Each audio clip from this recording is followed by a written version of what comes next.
J'ai jamais très bien compris les gens, le monde qui m'entoure.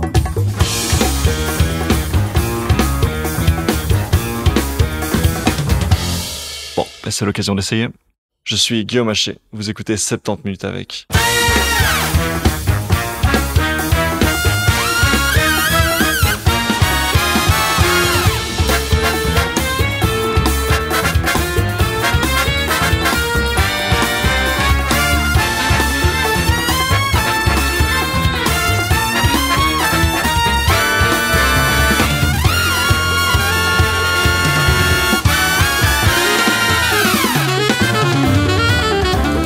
Bonjour Internet, on se retrouve cette semaine pour une nouvelle interview politique, cette fois-ci avec celui qui est le numéro 2 du Parti du Travail de Belgique, David Pestio.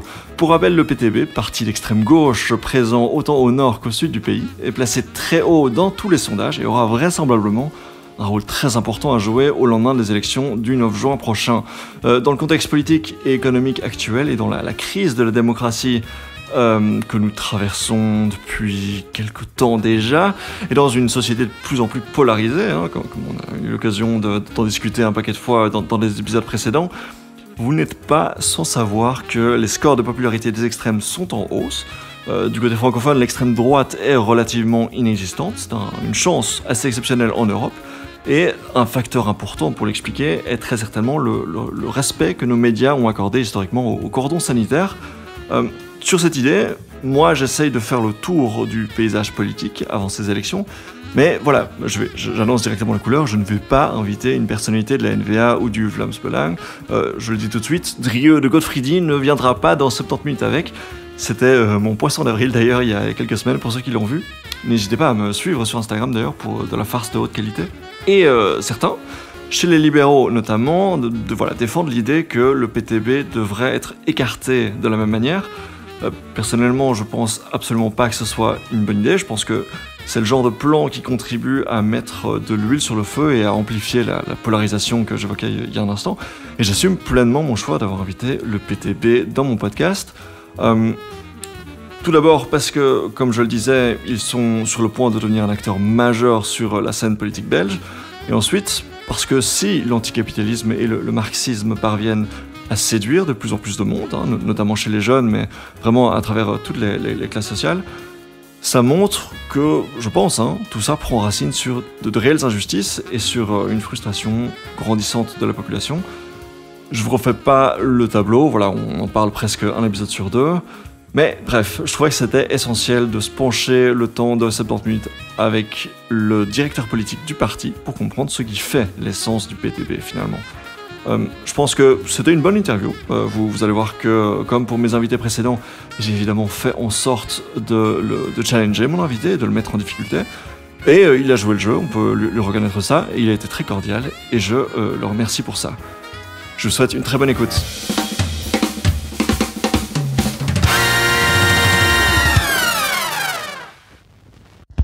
J'ai le plaisir d'être aujourd'hui avec David Pestio. Bonjour David. Bonjour.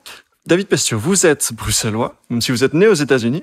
Vous êtes militant depuis votre adolescence pour le PTB. Vous avez toujours travaillé d'ailleurs pour le PTB. Vous êtes aujourd'hui directeur de son centre d'études. Vous êtes également l'auteur de We Are One, manifeste pour l'unité de la Belgique, votre livre. Et enfin, vous êtes 8e candidat effectif pour le PTB aux élections européennes en juin. Est-ce que j'ai oublié quelque chose ? Non, c'est parfait. C'est parfait, magnifique. Eh bien, j'ai travaillé à l'ULB, j'ai été assistant à l'ULB pendant 4 ans. Ah oui, ok. Mais pendant ce temps-là, vous étiez aussi actif au PTB. Oui, tout à fait. Mais en parallèle, effectivement, vous avez occupé d'autres fonctions en dehors du parti, voilà. Ce qui n'est pas le cas pour tout le monde. On va avoir le temps, du coup, aujourd'hui, de plonger au cœur de ce qui fait du PTB le PTB. Mais avant de se plonger là-dedans, on va revenir l'espace d'un instant sur l'actualité récente, puisqu'on enregistre ce podcast le 18 avril, le lendemain d'un vote qui apparemment est qualifié d'historique, puisque le PTB a voté en commission avec Écolo et le Parti Socialiste pour, mettre un terme ou abroger le décret paysage. Est-ce que vous rejoignez Georges-Louis Bouchet lorsqu'il explique que c'est aujourd'hui Raoul Edewo qui est le patron de la gauche en Belgique francophone ? Non, je pense pas. Je pense que la gauche en Belgique est diverse. Je pense simplement que ce qui s'est passé, c'est que il y a eu d'abord un mouvement étudiant très important. qui s'est opposé à un décret qui était élitiste. Il touche surtout des étudiants qui sont précarisés, qui doivent souvent faire un job pour faire leurs études et qui, par là, plus difficile à terminer leurs études dans les temps impartis. Ce mouvement a été, je pense, a déjà commencé depuis 2021, depuis le moment où la réforme a été votée, mais il est clair qu'aujourd'hui, la réforme est en train de montrer sa pratique et que c'est à partir de là que des milliers d'étudiants se sont inquiétés, se sont mobilisés et ont finalement imposé que ce thème revienne à l'agenda du Parlement, et qui fait qu'aujourd'hui, non pas que le décret a été abrogé, mais qu'il a été amendé, et en tout cas, pour la prochaine année, a été revu. Mais donc, c'est d'abord, je pense qu'au-delà, je dirais même avant la discussion sur ces questions politiques, il y a le fait qu'un mouvement étudiant, et c'est la même chose pour d'autres mouvements sociaux, permet, s'il y a un débat de société, de remettre en cause des choses qui paraissent inévitables. La loi, c'est la loi. La loi a été votée. Aujourd'hui, c'est un nouvel exemple que quand il y a un mouvement social, une loi peut être revue et peut être même abrogée. Ça, c'est en tout cas, je pense, le souhait des étudiants, en tout cas d'une partie des étudiants aujourd'hui, que cette réforme élitiste soit revue. Et donc, ce sera le sujet de la prochaine séance plénière au Parlement de la Fédération Wallonie-Bruxelles, puisque donc, il a passé le stade de la commission, la première étape. Il n'a pas encore été voté, mais tout indique que les mêmes acteurs vont maintenir leur vote. Et finalement, la seule question, c'est est-ce que le mouvement réformateur changera sa position? Ce qui, au vu des acteurs concernés, est peu probable. Mais dans tous les cas, c'est la dernière séance plénière pour cette législation. Donc, voilà, les enjeux pour la coalition sont relativement faibles.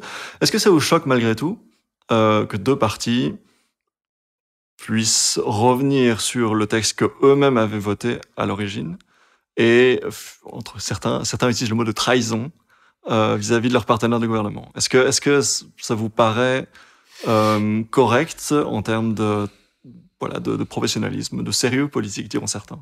Non, je pense que c'est comme je le dis, je pense que c'est le résultat d'un mouvement social. Il y a énormément d'étudiants qui sont confrontés avec la réalité qu'ils pourraient ne plus être financés à la prochaine année. Ils sont très inquiets. D'autres sont solidaires de leurs condisciples, on va dire, et se sont mis en mouvement. Et donc ça amène à ce que certains politiques qui avaient d'abord voté pour la réforme, en tout cas au PS, à Écolo, ils ont voté cette réforme. Oui.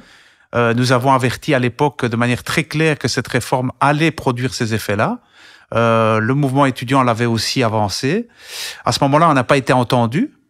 Et aujourd'hui, on a été entendu, je pense, parce qu'il y a eu une pression d'en bas, il y a une pression de la population. Et c'est ça qui a fait réfléchir, je pense, beaucoup d'élus de ces partis-là. Et puis, évidemment, il y a les élections qui approchent. Et donc, évidemment, c'était impossible pour eux de résister à cette pression, de finalement changer d'avis. Et je pense que c'est bien qu'ils ont changé d'avis. C'est comme ça que... Je pense que c'est comme ça que s'écrit l'histoire, parce que si chaque fois l'histoire s'écrivait simplement parce que des états-majors ont décidé de réformes, etc., on n'aurait pas eu beaucoup de changements en Belgique. Hein. Est-ce que donc c'est le sujet, le résultat d'un mouvement social, ou est-ce que ce sont les élections qui arrivent dans 6 semaines qui ont mené, à votre avis, Écolo et le Parti socialiste à retourner leur veste? Je pense que c'est d'abord le résultat d'un mouvement social. Et oui, je pense que c'est d'abord le résultat d'un mouvement social. Après, je pense que le fait de pouvoir peut-être se faire sanctionner par une nouvelle génération de primo-votants a joué aussi. Qui est significatif pour ces élections. Qui bien sûr, beaucoup. Et je pense que ça a joué énormément. Et je pense que l'expérience que les étudiants ont eue est très instructive au niveau politique. Parce que à partir du moment où on voit des partis, le MR a été constant, a été cohérent dans sa vision d'un enseignement élitiste seulement ouvert aux gens qui n'ont jamais de problème, qui sont des étudiants qui sont issus de milieux plutôt aisés. Ça a été cohérent. Puis le PTB a été cohérent, et puis on a vu dans l'autre sens, défendant l'idée d'un enseignement démocratique dans l'esprit, je crois, de mai 68, Et puis, de l'autre côté, on a vu des partis qui ont fait le yo-yo, qui ont été d'abord pour la réforme, et puis qui après ont dit non, on n'est pas... On demande le retrait de la réforme. Hein, donc, le 27 mars, et le PS et Écolo demandent le retrait de la réforme et soutiennent la proposition de la FEF. Et puis finalement, aboutissent à quelque chose qui est entre les deux, qui est un moratoire. C'est déjà quelque chose de bien, hein. C'est positif qu'on a cette avancée, mais qui n'est pas la demande que les étudiants ont portée initialement. Je vais juste préciser quelque chose par rapport à ce que vous venez de dire, c'est que vous décrivez le texte comme étant favorable donc, aux étudiants les plus favorisés, les plus privilégiés, les plus riches.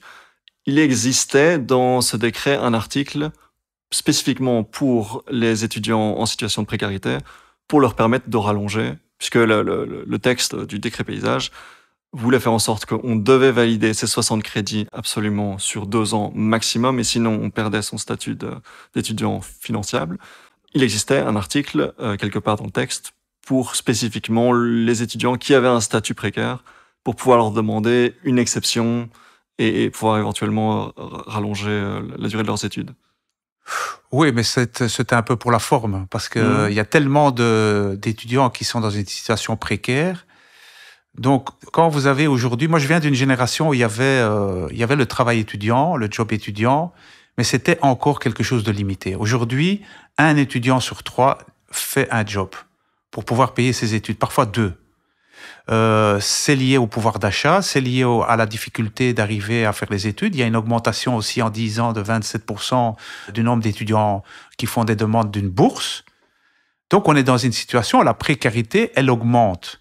Et par rapport à ça, le fait qu'on sait qu'un étudiant qui job a 2 fois moins de chances de réussir son année, donc c'est quand même assez important. Donc, il y a des études qui le montrent, hein, parce que vous avez simplement moins de temps pour étudier. Bien sûr. Vous êtes dans une situation où vous devez aider, vous devez pouvoir aider ça. Or, et c'est ça qui est remarquable dans la réforme aujourd'hui, c'est qu'on est en train de nous dire il faut écouter les recteurs, hein, il faut écouter le monde académique. Moi, j'ai l'impression qu'on l'écoute quand on veut. Parce que quand les recteurs ont demandé il y a 2 ans qu'on refinance l'enseignement supérieur à 150 millions, on les a envoyés se promener. Et pourtant, il faut un refinancement pour pouvoir avoir des profs pour aider à la remédiation, pour avoir de l'aide et offrir des bourses à ceux qui le demandent, etc. Donc, on ne peut pas d'un côté dire écoutez, il faut que les gens réussissent, mais ne pas donner les moyens pour que les gens réussissent. Ça, c'est le problème aujourd'hui de l'enseignement. Et dans la vision du MR, je pense que c'est assez clair dans la manière dont ils l'ont formulé, c'est quelque part, ceux qui veulent peuvent réussir, ceux qui ne travaillent pas ne réussissent pas. Donc, c'est une sorte de mythe de la méritocratie, alors qu'aujourd'hui, on sait que l'enseignement est à 2 vitesses, qu'on a un enseignement de classe, qu'on a déjà une sélection sociale phénoménale pour les gens qui arrivent à l'université. Hein. Donc, il y a une grande majorité des gens qui sont issus des classes aisées et en tout cas une sous-représentation des classes populaires, mais qu'en plus, l'environnement universitaire aggrave ces inégalités. Et donc, si vous, en plus, vous placez des réformes qui vont aggraver, qui vont raccourcir le temps pour lequel on peut faire des études alors qu'on a des difficultés à les terminer parce qu'on fait des jobs, oui, là, évidemment, on favorise un certain nombre de gens et on a entendu des choses, enfin, moi, je trouve ça aberrant, hein, du genre, il ne faut pas que trop de gens réussissent parce que c'est la dévalorisation des diplômes. Mais là, on est vraiment dans l'élitisme le pur et dur. Et contre ça, c'est l'engagement, je crois, de générations et de générations d'étudiants depuis 68, de permettre l'accès au plus grand nombre des études supérieures. C'est un combat gauche-droite, c'est un combat démocratique.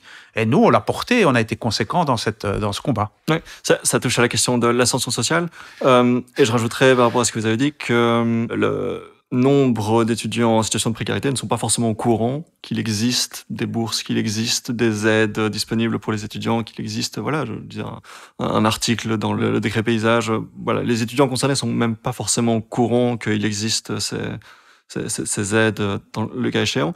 Enfin, dernier aspect dans tout ça, c'est la question des chiffres, puisque vous disiez énormément d'étudiants, de plus en plus d'étudiants en situation de précarité. Je pense qu'un élément important dans cette saga politique et médiatique, ça a été le fait que, notamment, le syndicat étudiant, la FEF, avançait des chiffres qui sont aujourd'hui sérieusement remis en question. Le fameux, je crois que c'était 70 000 étudiants en situation qui ne seraient plus finançables, qui seraient éjectés du coup des universités. ce qui a causé évidemment une grande panique, ce qui a fait que le Parti socialiste et écolo était un petit peu dos au mur et se sentait responsable d'une catastrophe, surtout dans le contexte des élections. Et puis, ces chiffres sont de plus en plus remis en question et on dit, mais non, mais la FEF... Voilà, dans certaines publications, dans certains médias, on va lire que la FEF est gangrénée par les communistes et que tout ça est une saga qui a été maîtrisée de bout en bout par les communistes, par le PTB, et que le Parti socialiste et écolo sont finalement tombés dans un piège. Ouais, je pense que c'est un récit assez classique dans un mouvement social de tirer sur le messager et de ne pas voir qu'il y a un problème. Donc, il y a des milliers et des milliers de témoignages de gens qui sont en difficulté. Des milliers de témoignages. Est-ce qu'on a des chiffres objectifs? Mais les chiffres, donc c'est ça qui est incroyable. C'est que d'abord, il y a des témoignages, il y a une réalité que des gens se sont mis en mouvement parce qu'ils se sentaient inquiets pour leur propre situation. Et on n'a pas trouvé 1 ou 2 témoignages, on en a trouvé des centaines directs. Et on a reçu des mails par milliers de gens qui ont dit « Nous sommes inquiets par rapport à telle et telle situation ». Donc ça, c'est 1. 2, ce que la FEF a fait. Donc, précisons ce qu'elle a dit. La FEF a dit « Il y a 70 000 étudiants qui risquent de ne pas être dans les critères pour être finançables dans les 5 ans qui viennent. » Donc, 70 000 divisé par 5, faites le compte, et qui risquent. Oui, quand on regarde les chiffres par rapport à ce qu'ils ont rassemblé, et pourquoi ils ont dû rassembler eux-mêmes les chiffres? Parce que la ministre, jusqu'à aujourd'hui, ne veut pas donner les chiffres. Donc, on l'a, et je vais le dire, c'est un adversaire politique qui l'a dit encore ce matin, les chiffres existent, il faut les rassembler. Il faut aller dans chaque université, et il faut aller les rassembler et les amener devant... Mais Madame Berthiaud ne veut pas donner les chiffres. Et il y a un élément qui a été très intéressant dans la séquence actuelle, c'est qu'on nous a dit que le fait qu'on allait reporter en partie la réforme pour l'année à venir allait coûter, d'après le PS et Écolo, 5 millions, mais Berthiaud, la ministre du MR, a prétendu que c'était 33 millions. Donc ça veut dire 33 millions d'euros. Ça veut dire que 33 millions d'euros, si vous regardez au niveau de la finançabilité, c'est des milliers et des milliers d'étudiants qui sont financés avec ça. Ça veut dire qu'il y a un impact de milliers et de milliers de personnes. On ne parle pas d'anecdotes, on parle de gens. Et d'ailleurs, la mesure a ce but. La mesure et la réforme Glatini, la réforme du décret paysage voté à l'époque par le PS, MR et Écolo, a une fonction de limiter la finançabilité des étudiants parce qu'il y a une enveloppe fermée et parce qu'on veut faire des économies. Ça, c'est la réalité derrière les chiffres dont on parle. C'est qu'on veut économiser parce qu'on a un enseignement qu'on veut rendre de plus en plus élitiste, limité à un nombre limité de gens. Oui. Dans le contexte aussi d'une fédération Wallonie-Bruxelles qui est en déficit depuis très très longtemps. Mais là, on touche aux questions institutionnelles, on touche, c'est encore un autre problème. Mais je retiens donc la critique du manque de transparence et le fait qu'il y a un certain élitisme et un manque de présence des classes populaires. On reviendra sur ces notions peut-être un peu plus tard dans l'émission. Mais donc, comme je le disais, on va parler aujourd'hui du PTB. Alors, pour retracer un petit peu l'histoire, le PTB est un parti qui se définit au sens propre comme étant fondamentalement un parti révolutionnaire. Historiquement, donc, 1970, la création de TPO, tout le pouvoir pour les ouvriers, ou AMADA, Allmaandacht aan Arbeiders, qui devient donc en 1979 le PTB/PVDA, Parti du travail de Belgique. Le parti donc et son fondateur Ludo Martens se réclament pendant plusieurs décennies ouvertement du maoïsme et du stalinisme. Et puis il y a une série de congrès, notamment celui de 2008, qui vont un petit peu repenser différentes doctrines, l'attachement aux différentes doctrines communistes, politiques. Et il y avait notamment une sortie en 2012 de Raoul Etebo qui disait que face au matraquage idéologique, le PTB s'était enfermé dans le dogmatisme pour maintenir l'existence de l'organisation. Et aujourd'hui, régulièrement, le PTB se distancie du stalinisme et se distancie du maoïsme. Ça reste évidemment un parti fondamentalement marxiste. Quelles sont les étiquettes, quels sont les mots qui vous conviennent aujourd'hui pour définir le PTB et quels sont éventuellement les États-nations qui vous inspirent comme exemple? Alors, je pense que c'est important qu'on voit un peu l'évolution qu'on a eue comme parti. Donc, on a un parti qui s'est construit effectivement après 68, qui a été fondé par des étudiants qui se sont lancés, qui étaient dans le cadre de la guerre du Vietnam, qui se sont radicalisés dans une critique du capitalisme.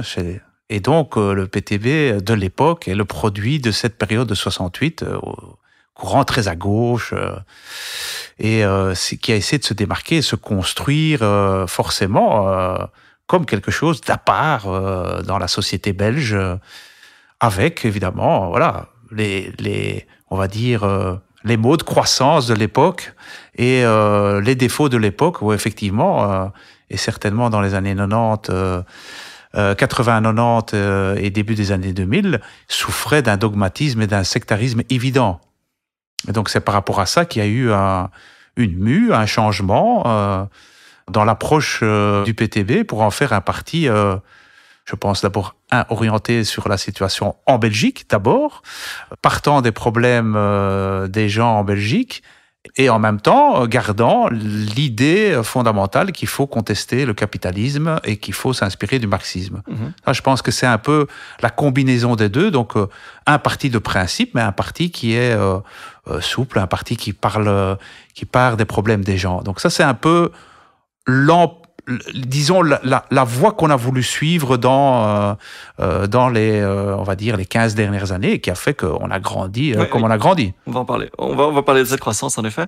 Mais donc pour revenir à la question, est-ce qu'il y a des États-nations, des pays qui vous inspirent comme étant des exemples en disant ça, on aimerait bien reproduire? Non, certainement pas. Je pense que ça c'est aussi un aspect très important de notre renouveau, ce qu'on a appelé le renouveau du PTB, c'était qu'au lieu de se référer constamment au passé ou à l'étranger, il fallait définir une voie au XXIe siècle du socialisme en Belgique. Et que à partir de là, on devait évidemment s'inspirer et d'aller à l'étranger pour voir tiens qu'est-ce qui s'y fait et y apprendre, mais qu'on devait le faire à notre sauce et que on vivait ici en Belgique dans un pays tel qu'il est, et qu'on partait de cette réalité-là pour définir ce que c'est une voie d'émancipation des travailleurs et des travailleuses en Belgique. Oui. Alors vous le disiez, donc le parti a beaucoup grandi ces 15 dernières années. En 2014, il obtient 3,72% des voix aux élections fédérales, ce qui lui permet d'arriver pour la première fois à la Chambre des représentants, première fois de son histoire, les deux sièges donc de Raoul de Bow, qu'on connaît bien, et Marco Vanès, qu'on connaît aussi. En 2019, vous passez à 8,62% des voix, ce qui vous amène à 12 sièges. Et dans 6 semaines, on vous prédit jusqu'à environ 19% des voix en Wallonie et à Bruxelles, ce qui vous placerait en tête-à-tête avec le MR et devant Écolo et les engagés en région wallonne. Et certains vous promettent, certains sondages vous promettent le leadership en région bruxelloise après les élections. Évidemment, on verra ce que ça donne. Rien n'est joué à ce stade. Mais voilà, certains sondages vous placeraient même en tête-à-tête aussi avec la NVA à la Chambre des représentants en termes du nombre de sièges. La question, c'est qu'est-ce qui explique cette incroyable croissance ces 15 dernières années? Vous avez donné un début de réponse avec le renouveau idéologique, le renouveau politique. C'est vous, le directeur politique du PTB. Est-ce que c'est à vous qu'on doit cette incroyable croissance? Non, absolument pas. Je pense que c'est un travail collectif qui est très riche. Donc, on est passé d'un peu plus d'1 millier de membres au tournant des années 2000 à 25 000 membres aujourd'hui. Donc oui, c'est en forte croissance. Je pense qu'il y a eu ce renouveau qui a été important, donc de partir de la question du problème des gens, de s'appuyer sur notre activité dans les maisons médicales, dans les quartiers, dans les entreprises. Je pense que ça a été un élément important. On va dire ça, c'est notre élément subjectif. Et puis, il y a aussi eu la situation économique et sociale qui a évolué. On a eu quelques crises qui se sont succédées depuis 2008. On a d'abord eu une crise financière où je crois que depuis la chute du mur de Berlin, il y a eu pour la première fois l'idée que peut-être le système capitaliste était à mettre en cause. On a relu Marx dans beaucoup d'endroits pour essayer d'expliquer cette crise qui s'emparait du capitalisme financier.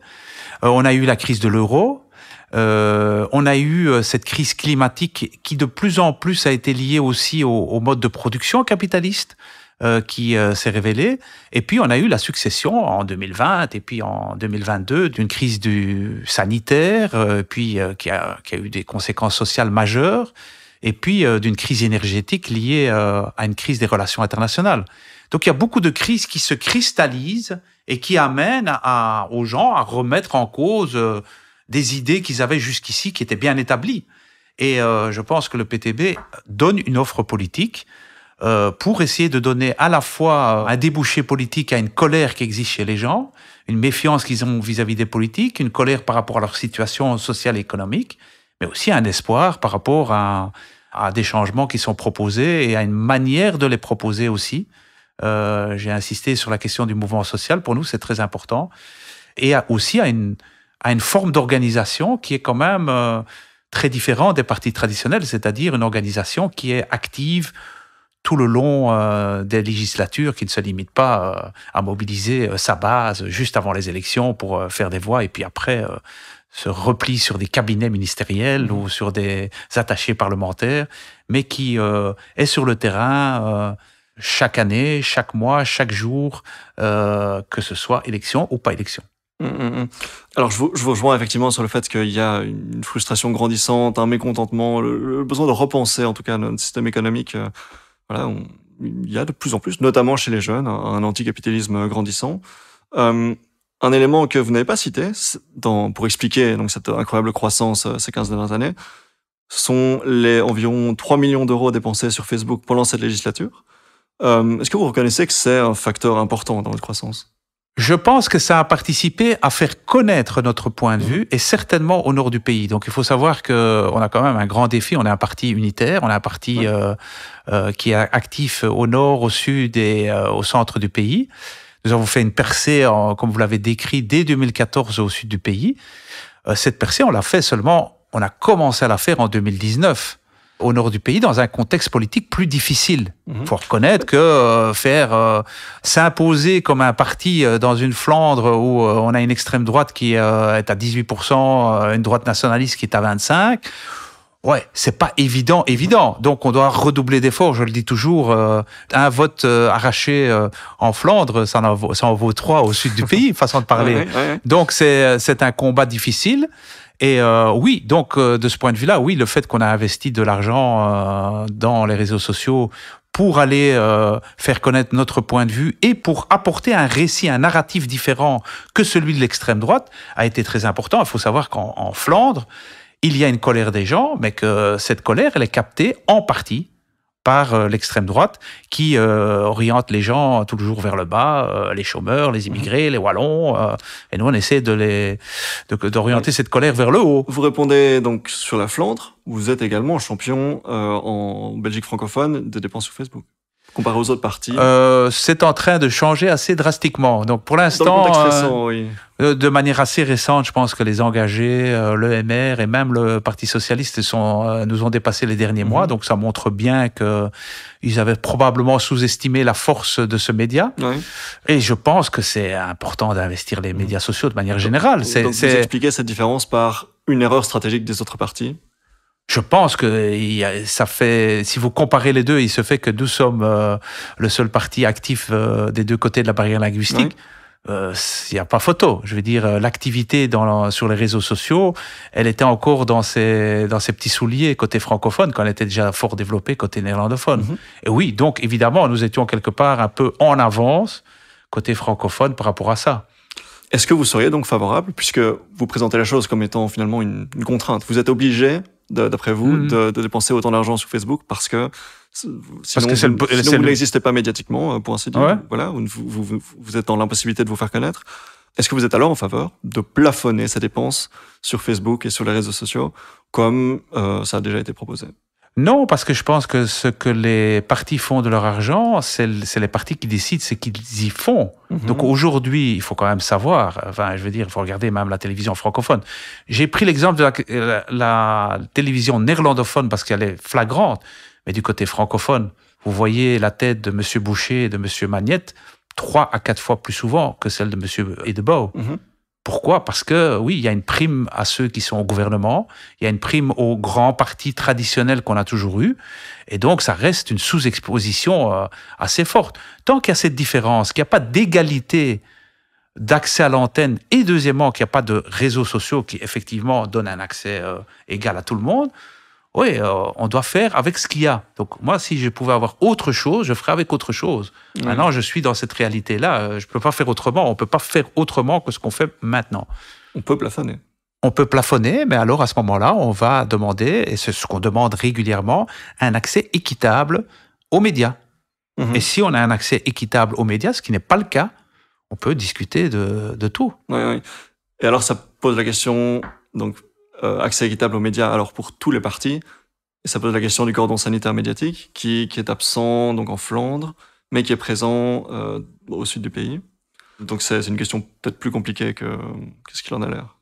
Oui, ça fait partie de... Donc il y a un cordon médiatique au sud du pays qu'on défend. Oui. On l'a défendu. Il se fait qu'en Flandre, ça n'existe plus. C'est pas de notre faute. Oui. Et donc, à partir de là, oui, pour nous... Donc est-ce qu'on peut défendre l'exigence d'avoir un accès équitable pour tous les partis et en même temps... Oui, mais dans le cordon médiatique est lié à des raisons précises, c'est-à-dire le fait que des partis qui prônent la haine et le racisme ne peuvent pas participer au débat politique côté francophone. Et je pense que c'est une bonne chose, parce que pour moi, c'est pas une opinion, c'est un délit. Donc, on a toujours défendu ça, mais dans un contexte où le rapport de force n'est pas là, c'est clair qu'en Flandre, voilà, on ne serait pas contre le fait d'avoir...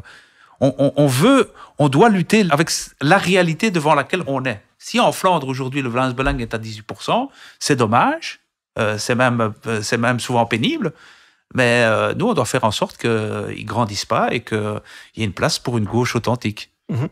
Alors, chaque année, la Commission financière du Conseil national présente un rapport financier et un budget au Conseil national du PTB.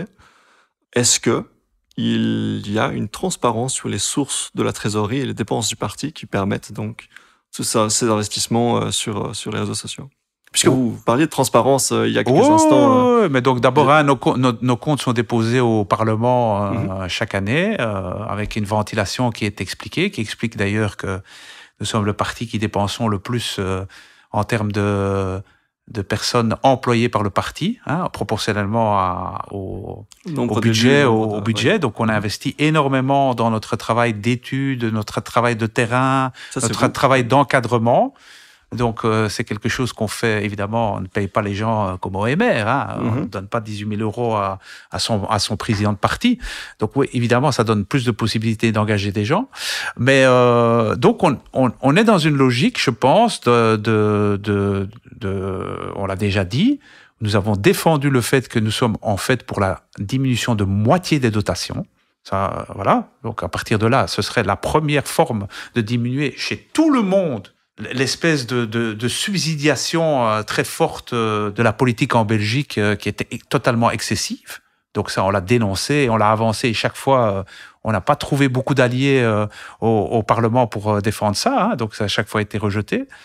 Mais nous appuyons, nous défendons notre modèle, c'est-à-dire un modèle où une partie du financement vient des contributions, des cotisations de nos membres, des dons de nos sympathisants, du fait de notre travail de terrain. Nous, on pense qu'on doit avoir un système, ce qu'on voit en Allemagne, le match funding, c'est-à-dire que pour 1 euro investi par l'État dans un parti, parce que oui, il faut une certaine dotation pour le public, pour stimuler la démocratie, il faut 1 euro aussi qui vient d'un travail de terrain, qui vient d'une contribution privée. Et ceux qui défendent le plus le modèle actuel de subside total de l'État sont les partis libéraux. C'est qui est quand même un grand paradoxe. C'est-à-dire que ils en profitent. Le parti qui dit partout que il faut pas investir l'argent de l'État, etc. C'est le parti qui propose le libre marché. C'est le parti qui reçoit quasiment 90% de ses fonds par des dotations publiques. Les autres partis sont un peu moins parce que voilà, ils ont des rétrocessions, des cotisations. Et le PTB est quasiment à 50% de rétrocession, cotisation et dons de sympathisants quand on voit son budget total qui est déposé et qui peut être consulté au Parlement. Ok. Et donc, ces dons viennent des membres du PTB qui sont issus de classes populaires, qui gagnent un revenu très faible? Ou bien est-ce que vous avez parmi vos donateurs des gens peut-être un peu plus privilégiés? En tout cas, on n'a pas de PDG d'entreprise, si c'est ça la question. Bah, donc, on n'en a pas. Donc, c'est remarquable, en tout cas, pour un parti qui donc défend, en tout cas dans ce qu'il présente principalement la classe ouvrière, les travailleurs, l'idée est de dire qu'il y a une source de revenus qui vient de vos membres. Vous comprenez ce que je veux dire? Oui, mais je pense que il existe un patrimoine assez important chez vos membres que pour le donner au parti. Non, je pense qu'il y a 25 000 membres du parti qui donnent une contribution chaque fois qui correspond à ce qu'ils savent et ce qu'ils veulent Donc ils sont contribuer. Ils sont nombreux d'un côté. Et d'autre part, oui, il y a des gens qui décident de contribuer au PTB avec 20 euros, 50 euros ou 100 euros par mois. Ça fait partie d'un engagement qu'ils ont. Et je pense que dans l'histoire, le mouvement ouvrier s'est construit aussi d'un point de vue financier par le soutien de ses membres. Si on n'aurait pas eu de soutien financier du mouvement syndical, il n'y aurait pas eu de Maison du Peuple, il n'y aurait pas eu de bâtiments syndicaux, il n'y aurait pas eu tout ça. Moi, je trouve que c'est une fierté de pouvoir dire que ce qui a été construit, ce qui a été développé, les infrastructures qui ont été portées, l'ont été portées par le collectif. C'est d'ailleurs une marque, et c'est ce que disent d'ailleurs les experts en financement de parti, c'est une marque d'implication des membres dans l'organisation. Si vous avez un parti qui vit uniquement des dotations publiques et qui ne doit rien à ses membres, il n'a pas à se justifier. C'est ce que d'ailleurs on voit dans les partis libéraux, où c'est des partis où il y a des carrières individuelles qui se font, et où finalement les membres sont parmi les plus maltraités de tous les partis. Ils sont très très peu consultés. On le voit d'ailleurs dans la formation des listes. C'est le président du parti qui décide plus ou moins de la composition des listes. C'est quelque chose qui est inconcevable dans un parti comme le PTB. C'est quelque chose qui se fait à travers l'implication de ses membres. On reviendra là-dessus peut-être dans un instant. Ouais. Pour revenir donc une dernière fois sur les dépenses sur Facebook, est-ce que vous pensez que vous allez continuer si, à l'avenir, vous êtes amené à monter au pouvoir? Est-ce que vous allez continuer la propagande, les publicités sur Facebook?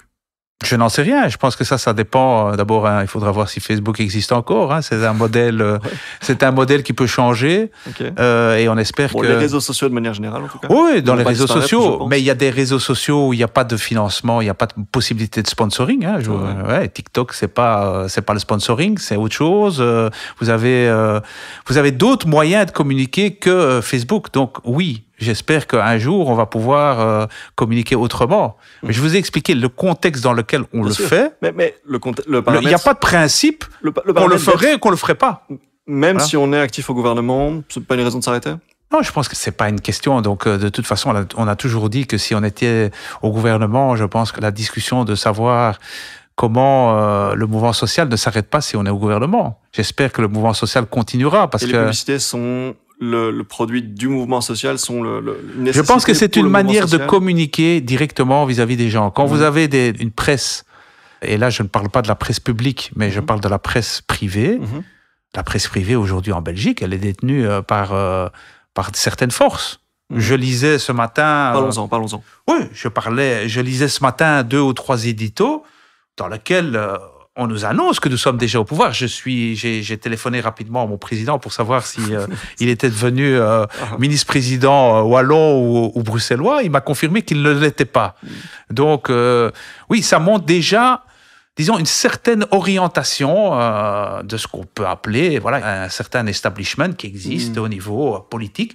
Mais c'est pas par hasard si dans certaines, en tout cas, directions de médias, il y a des intérêts privés, et ces intérêts privés ont une certaine vision du monde, qui est plutôt statu quo de la situation actuelle. C'est pas des anticapitalistes, je veux dire. C'est sûr. Voilà, donc quand vous avez dans vos actionnaires, je sais pas, une firme comme B6, pour prendre cet exemple-là, qui est une firme immobilière qui a des intérêts ici à Bruxelles et ailleurs dans le pays pour construire des grands projets immobiliers, c'est clair que vous aimez pas trop quand vous avez un parti qui met en cause les projets immobiliers. Ça me paraît évident.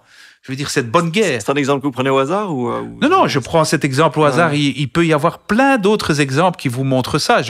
On peut aller à l'étranger et on verra la même chose. Donc, je veux dire, on est dans un système où il y a une superstructure qui existe et qui oriente les décisions dans un certain sens. Au niveau économique, je pense que c'est évident que pas une seule décision importante aujourd'hui en Belgique n'est prise sans un accord minimum d'un certain nombre d'acteurs financiers et économiques. Il suffit de voir toute la saga autour de l'énergie. Donc on a 4 ministres de l'énergie, mais celui qui décide réellement la politique énergétique aujourd'hui en Belgique, c'est le conseil d'administration d'Engie. Ah, j'allais dire c'est Georges-Louis Boucher. Non, pas du tout. Pas du tout. Je dirais que dans ce cas-ci, Georges-Louis Boucher est le porte-valise du conseil d'administration d'Engie. D'accord.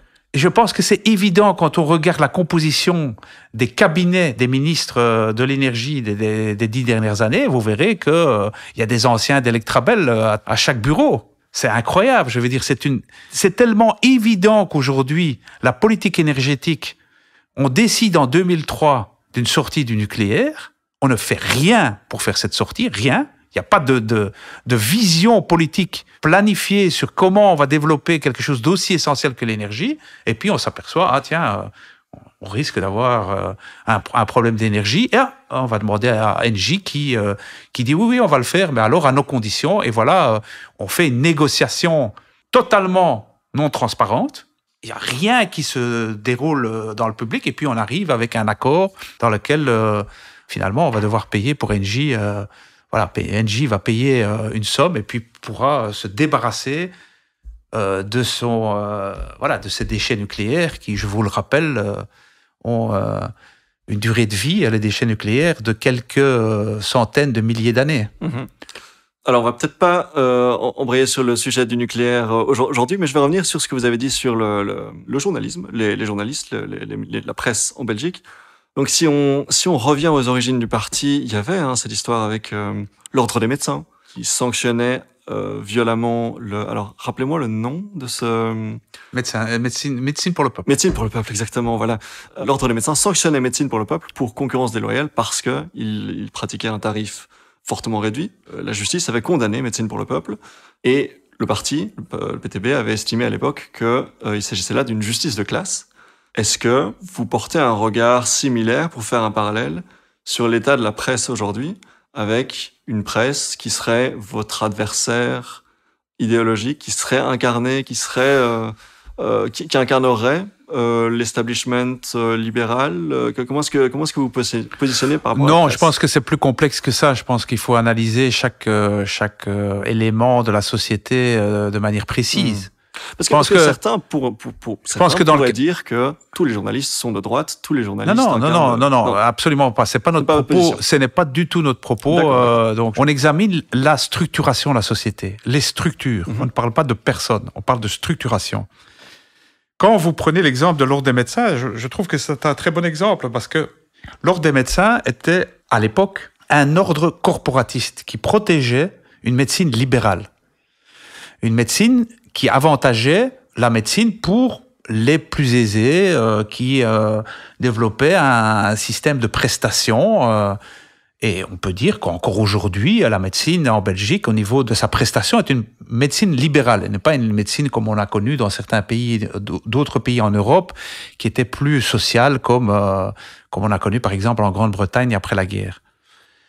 Quand on a été confronté au fait que nous avons eu des médecins qui sont sortis de l'université et qui se sont dit « nous allons être au service de la population et que nous allons pratiquer un tarif gratuit » parce que c'était le tarif remboursé par la mutuelle et qu'on ne demandait pas un complément, oui, on a été poursuivi par l'Ordre des médecins et c'est d'abord la justice de l'Ordre des médecins puisque dans la loi, on laissait à l'Ordre des médecins un pouvoir quasiment judiciaire sur l'exercice de la médecine. Et c'est ça qu'on a contesté. Elle était jugée partie. Donc. Elle était jugée partie et nous l'avons contestée. Et ce combat a duré quasiment 40 ans. Et aujourd'hui, en fait, nous avons obtenu gain de cause. C'est-à-dire que l'Ordre des médecins a changé et n'est plus cet organe complètement réactionnaire qu'il était et a permis le développement, par exemple, de centaines de maisons médicales en Belgique. Il y a aujourd'hui des centaines de milliers de patients qui sont dans des centres médicaux, pas du PTB, plein d'autres, et qui profitent d'une médecine au forfait, c'est-à-dire que quand ils vont chez le médecin, ils ne doivent pas payer. Ouais. Ils n'ont rien. Alors, et donc, dans le journalisme, je pense que là, c'est autre chose. Je pense vous ne pensez pas que les médias belges sont, comme vous disiez, des organes réactionnaires comme l'ordre militant? Non, je pense que c'est plus compliqué. Il faut d'abord analyser la structure et analyser les gens qui travaillent dans cette structure. Donc, oui, il y a un certain nombre d'organes de presse qui sont dans les mains d'actionnaires privés aisés. Donc, ceux qui disent qu'ils n'interviennent pas, c'est de la foutaise. Ils interviennent rien que par la structure du business. Parce que vous avez des publicités, parce que vous êtes contraint à un certain nombre de choses. Vous devez dire des choses qui vont plaire à vos publicitaires, sinon on vous enlève votre publicité. Hein. Donc, on connaît les cas à l'étranger, mais en fait aussi en Belgique, de publicité, de gens qui tiennent au niveau publicitaire un certain nombre de choses qui font qu'on n'attaque pas trop. Oui. Et quand ça devient un peu trop chaud, on n'attaque pas trop certains grands groupes privés qui fournissent de la publicité. En principe, la presse est indépendante et ne doit pas se soucier de qui elle va attaquer. En principe, les journalistes, idéalement, sont en mesure de faire les articles qu'ils souhaitent écrire. Absolument. Et donc, il y a des journalistes qui le font et il y a des journalistes qui se battent pour leur indépendance. Mais ils se battent pour leur indépendance parce qu'ils sont soumis à des pressions. Donc, il y a des journalistes, dire que tous les journalistes dans toutes les rédactions font ce qu'ils veulent. Non, mais non. Et mais déjà, tous les journalistes sont engagés parce qu'ils écrivent, parce qu'ils ont certains penchants, parce qu'ils ont une subjectivité qui peut-être plaît à la personne qui va les engager. Enfin, je veux dire, on n'atterrit pas dans une rédaction si on a les idées contraires à celui qui possède la rédaction. Oui, mais l'évolution de beaucoup de journalistes, je pense, c'est que des journalistes sont engagés, peuvent être engagés politiquement de différentes sortes. Mais peuvent être indépendants dans leur manière de mener le journalisme. J'en ai rencontré beaucoup qui sont dans une logique d'investissement, de chercher la vérité dans les faits. Donc tout ça, je pense que si vous prenez beaucoup de journalistes, c'est ça qu'ils font dans leur métier. Par contre, la structuration de la presse, je pense, comme beaucoup d'autres structures aujourd'hui en Belgique, en Europe et dans le système capitaliste dans lequel on est, on peut l'interroger parce qu'il y a des liens avec des forces économiques. C'est tout ce que je dis. Je veux dire, quand vous avez des gens dont l'intérêt que le statu quo économique reste, oui, logiquement, si toute leur rédaction est contre eux, ils auront un problème. On l'a vu quand Bolloré a repris certaines rédactions. Ouais, il a mis dehors les journalistes et ça a duré, oui, il y a eu des grèves, etc. Mais une fois que je suis propriétaire, c'est à moi, vous faites ce que moi, j'ai décidé de faire. Alors, certains de ces patrons de presse sont on va dire, donnent un peu plus de marge, ne sont pas comme Bolloré, heureusement, parce que sinon on serait dans une autre situation. Donc, il y a quand même encore une certaine marge démocratique qui est donnée, mais cette marge, elle est plus ou moins limitée. Donc, ça, je pense que ça, c'est vrai. Donc, on peut difficilement être communiste, par exemple, au JT de TF1 ou à la rédaction de la Libre Belgique, par exemple. Je pense que c'est assez évident, oui. Okay. Je pense que c'est assez évident. Après, ça c'est notre expérience, on a déjà été très bien reçus par des journalistes de différents médias. Bien recevoir et puis avoir une ligne éditoriale, c'est d'avoir, voilà, c'est ça, exactement. Bien, voilà, donc ça c'était pour la parenthèse sur le journalisme. On parlait des évolutions récentes. Je vais me pencher l'espace d'un instant sur les statuts du parti, dans lequel il est fait mention des notions de propagandisme actif et aussi d'un programme de formation des militants. Alors, je vous pose la question, est-ce que ce programme de formation aborde la question de la communication et donc de la propagande? Et en quoi est-ce que ça consiste exactement? Parce que tout ça est très opaque. Non, je pense pas que c'est très opaque. On a des publications larges dans lesquelles on explique un peu ce qu'on défend. On publie d'ailleurs régulièrement des livres quand on présente. Récemment, nous avons présenté le livre de Peter Mertens, secrétaire général Mutinerie, donc qui est un essai sur la situation mondiale et donc dans lequel on essaie d'avancer notre vision sur le monde.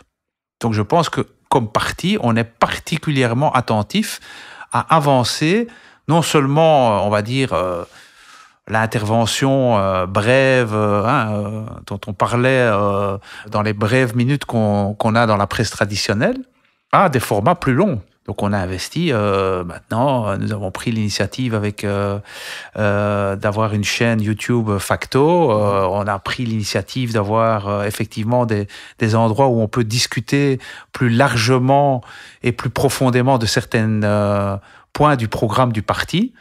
Et c'est clair que ça fait partie de notre manière de faire, d'avoir des membres qui sont acteurs du changement, qu'ils connaissent les tenants et les aboutissants de ce parti. Je pense que c'est important de développer l'aspect politique, idéologique, organisationnel d'un parti et que les membres s'en emparent et que ce ne soit pas limité à quelques dizaines de personnes. Et donc, on a une structuration, on a une colonne vertébrale. Si on a une vision fondamentalement marxiste de la société, oui, c'est quand même très utile que nos membres acquièrent ce que ça veut dire le marxisme d'un point de vue économique, d'un point de vue politique. Et que, à partir de cette grille d'analyse, ils peuvent appréhender un certain nombre de choses de la vie quotidienne et de la vie politique. Ça, je pense que c'est quand même un élément important que des gens qui peuvent maîtriser les enjeux politiques, on va avoir un parti beaucoup plus vivant. Ça, c'est le but des formations du PTB, c'est de pouvoir avoir une vision sur comment fonctionne le système économique, comment fonctionne le système politique, quelle est tous les éléments qu'on vient de discuter sur la superstructure dans laquelle on se retrouve, les liens entre ça.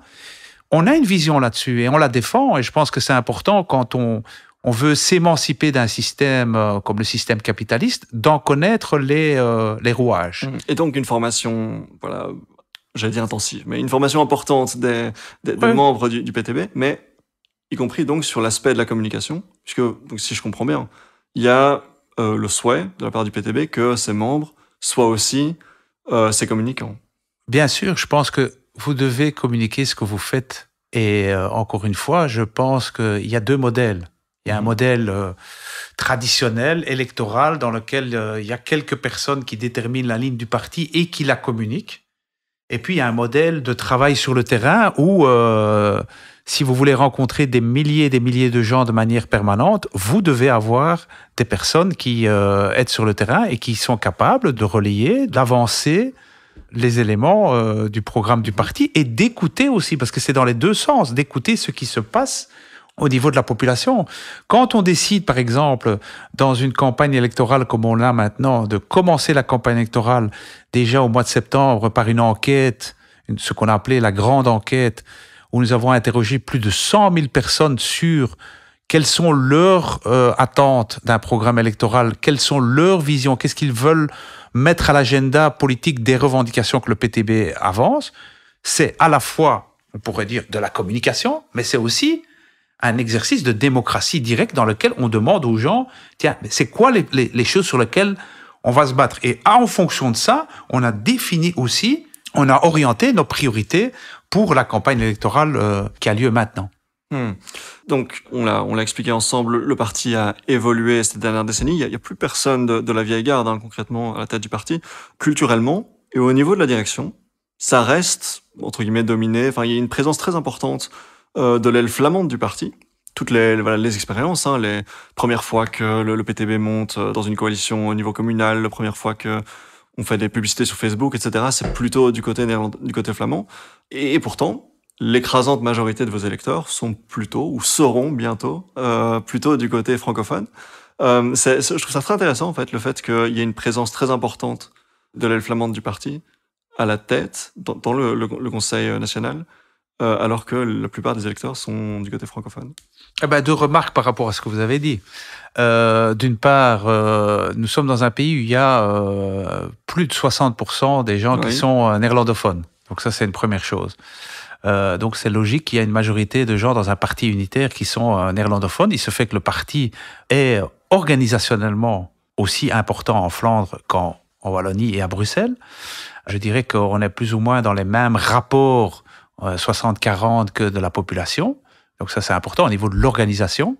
Et deuxièmement, au niveau des électeurs, je pense que les prochaines élections montreront qu'il y a un nombre très très important d'électeurs néerlandophones. Vous savez que si vous faites 10% des voix en Flandre, mécaniquement, vous en avez presque autant que si vous en faisiez 15 en Wallonie. Donc On verra au soir du 9 juin, mais je pense qu'on sera dans un rapport assez égal entre les deux. Donc ça, c'est un élément peut-être important dans l'évolution du parti. D'autre part, le parti, oui, il a commencé, il a eu sa genèse, ses racines Wallenbuiten, tout ça, en Flandre, PUL. et il s'est construit, et c'est quand même assez paradoxal. Et c'est ça qui montre presque la beauté de la politique, c'est qu'on voit qu'un mouvement qui est porté par des étudiants qui, effectivement, au départ, s'en prennent à une certaine discrimination, à un certain chauvinisme qu'ils voient de la part des francophones. Des Flamingants, oui. Voilà. Évolue et passe du Wallenbuiten à bourgeois-Buiten, parce que c'est ça qui a évolué dans ce parti, et qui aboutissent à la conclusion qu'ils ne doivent pas s'orienter contre les Flamands, mais contre une certaine bourgeoisie, qu'elle soit flamande ou francophone. Et donc, ça amène à un développement d'abord en Flandre, et puis en Wallonie. Mais aujourd'hui, à la tête du parti, il y a des francophones, néerlandophones, il y a des... moi, je suis francophone à l'origine, donc voilà, je suis l'incarnation de la partie francophone, si vous voulez le dire comme ça. Vous êtes un vrai Belgique, hein. Vous avez appris le néerlandais et vous êtes actif dans un parti unitaire. C'est ça que... Ouais, je pense que ça, c'est la force du PTB, c'est qu'on arrive à faire rencontrer des gens qui se rencontreraient pas normalement. C'est quand même assez fou. On est dans le seul pays fédéral où il n'y a pas de partis nationaux, sauf le PTB. Sauf vous, oui. Et donc, et la NVA maintenant qui est présente au sud du pays. Bon, enfin, oui, la NVA, elle a d'autres politiques. C'est une boutade. Oui, bien sûr, j'ai bien compris. Mais magnifique transition que vous m'offrez vis-à-vis des questions marxistes. Question pour vous, histoire de peut-être vous piéger un petit peu. Est-ce que vous connaissez le pourcentage des ouvriers dans la population belge? Ça dépend comment on les définit. Donc, ça dépend comment vous définissez les ouvriers. Donc, soit vous les définissez comme avec le statut ouvrier, soit vous les définissez comme des travailleurs ayant un diplôme... Ou sans diplôme, du coup. Oui. Sans diplôme ou avec un diplôme du secondaire. Donc, si vous prenez les gens avec un diplôme du secondaire ou moins que le secondaire, dans la classe travailleuse, vous serez à 60%. Donc, oui. Si vous prenez cette définition-là, si vous prenez les travailleurs de l'industrie, vous serez à 20 à 25%. Donc moi, par exemple, je n'ai pas de diplôme supérieur, je me suis arrêté au secondaire. Ouais. Je suis parfaitement bourgeois. Hein. Oui, ça c'est possible par rapport à votre fonction sociale. Ça, j'en sais rien, je vous connais pas. Ouais. Je veux dire, ça dépend de la situation dans laquelle vous êtes. Voilà. Bah, c'est ça le vrai critère finalement, la situation. Oui, mais au niveau des revenus, vous avez des gens qui ont des revenus. Si vous regardez, c'est pas seulement le revenu qui détermine votre position sociale. C'est aussi, est-ce que vous avez un patron? Hein? Est-ce que vous êtes dans un travail manuel ou intellectuel? Donc tout ça joue sur. Ça joue sur la fonction que vous avez. Je dis simplement qu'aujourd'hui, quand vous regardez, si vous prenez le critère des gens qui ont un diplôme de secondaire ou inférieur, il y a 60% des gens qui sont salariés en Belgique qui sont dans cette situation-là. Or, si vous regardez, par exemple, la représentation de cette couche importante, majoritaire parmi les salariés dans le Parlement, il y en a 5 sur 150. 5 sur 150. Et ils sont tous au PTB, donc, sauf un. Comme je vous le challengeais il y a un instant, 60% sur base juste de la question du diplôme, ça permet de faire gonfler un peu le chiffre. Et donc, je suis dans ces 60%. Je ne suis pas un prolétaire. Non, mais il y a des gens qui sont dans une situation, qui ont fait un diplôme universitaire et qui se retrouvent dans une situation où ils travaillent d'un point de vue manuel. Donc, ça dépend. Non, mais bien sûr, vous pouvez prendre le critère de l'industrie et regarder tous ceux qui travaillent dans l'industrie qui sont salariés, vous allez être autour de 25%. Voilà, Hein? Donc oui, ça dépend. Mais il y a de nombreuses caissières, aides-soignantes, etc. Livreurs Uber Eats, qui sont dans les services et qui ne sont pas considérés comme ouvriers alors qu'ils le sont. Donc il faut faire attention à ces distinctions qui ont amené, voilà, ça c'est notre vision des classes, qui ont amené un peu à l'idée qu'il y aurait en gros les riches, une classe moyenne et les exclus. Ça c'est la vision qui est dominante même dans une certaine gauche traditionnelle. Oui, et puis il y a 90% de la population qui s'identifie comme étant dans la classe moyenne. Mais ça ne correspond pas à des rapports sociaux concrets. Les rapports sociaux concrets que vous avez, c'est est-ce que vous êtes salarié, est-ce que vous dépendez d'un patron, et dans ce rapport concret que vous avez avec ce patron, est-ce que vous êtes dans une situation où, par votre diplôme, par une qualification importante, vous pouvez de manière aisée changer de travail? Ou est-ce que parce que vous n'êtes sans qualification, vous êtes dans un rapport beaucoup plus difficile par rapport à votre emploi, parce que dès que vous le perdez, vous risquez d'être au chômage pour une très longue durée. Ça, c'est un peu le dilemme que beaucoup de travailleurs ont aujourd'hui en Belgique. Et donc, oui, c'est un élément important. Et puis, est-ce que vous êtes exploité par votre patron? Comment il le fait? C'est évident que si vous êtes en usine ou vous êtes livreur Uber Eats, c'est autre chose que si vous travaillez à l'université. Voilà. Vous pointiez du doigt, donc il y a un instant, le décalage entre les pourcentages. Bon, voilà, difficile de se mettre d'accord sur les chiffres. Est-ce que c'est 60%? Est-ce que c'est 25%? Mais vous pointiez du doigt, en tout cas, le décalage entre l'importance de la classe ouvrière à l'échelle du pays et sa représentation, par exemple, à la Chambre des représentants. Je vais simplement vous dire que la grande majorité des cadres du PTB ont fait des études supérieures. Vous, par exemple, vous êtes diplômé de Polytech. Votre famille a une histoire au sein du parti.